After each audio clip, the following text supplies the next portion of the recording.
offensive line you're going against. How does the defensive line take away what it did versus Auburn and replicate it against this offensive line in Tuscaloosa? Great challenge ahead of us. I think we have to earn our right to win in practice today. I think we start by having a tough Tuesday practice today.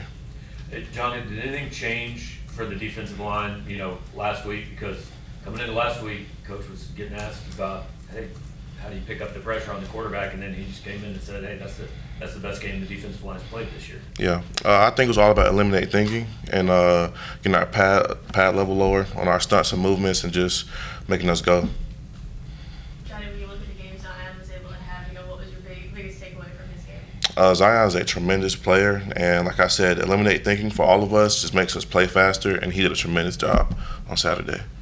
When you say eliminate thinking, can you explain that a little? Because Coach said kind of the same thing after the A&M game. You got to quit overanalyzing everything. What's that mean exactly? D linemen don't think, but I would say really just cutting down the play sheet, letting us get calls we're comfortable with, and just letting us play free. You faced dual threat quarterbacks, it seems like, all year. What makes scheming for Jalen a little bit different than those other guys? Great player, tremendous player, twitchy athlete, dangerous with the ball in his hands. I feel like we have to approach him the same way we approach everyone else. I believe we had success in the past doing it, and we can replicate it again. Following up on that, when you have a QB who's got 11 rushing touchdowns and then the running backs they have, how much more important is gap discipline and pass rush integrity this week? It's important. One wrong pass rush or bad integrity could be a touchdown, so we have to really tighten down on that. Johnny, I don't think you were on the field for it, but what do you remember about preparation for playing Alabama back in 2020 when it was Coach Drake's first game? I don't remember much. I was a freshman on scout team, man, so I don't really remember much. I remember seeing the older guys preparing, but I didn't really remember much from it. Johnny, Coach talks about limiting the big play, and how do you do that from a defensive line perspective when obviously those big plays are happening in the secondary? Get pressure on the quarterback. I feel like having good pass rush integrity, lane integrity, and just really locking down on our gaps. I feel like I limit explosive plays.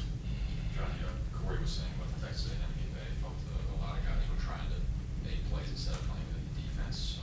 For you, who's been here for a while, how do you learn to remain within the defense even in times where you are trying to make plays and get your team out of the game? I feel like it comes down to knowing the playbook and knowing your opportunity to try to make plays. I feel like if we try to play outside the defense, that's when gaps kind of open up and we get gashed. So I feel like knowing when is your play to make the play. Johnny, just looking back to Saturday a little bit, where were you when first noticed that Brady Cook was back on the sideline? I was actually sitting down and I seen number 12 run by, but I didn't think it was Brady. I thought it was Dre Norwood. I'm like, where is Dre going? But then I heard the crowd start cheering. I said, there's no way Brady's back out here. It was unbelievable to me. I can't believe he came back out. Have you ever seen a story like that? I haven't. A football game. What did that do for you in the moment when you did realize it was Brady and he was heading back into that game? Obviously, the crowd got pumped. We got pumped. It was like a movie.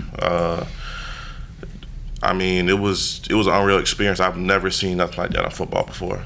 Leaving from the hospital, coming back to the field, that's crazy to me. Been around him 4 or 5 years now. Have you ever seen him run as fast as he was running when he passed you there? Nah, actually, I'm pretty sure his GPS hit at least 22 and was running back on the field. We haven't seen from Ja'Kai Lane, especially in light of the injuries to Darius Smith early in the season and Joe Moore.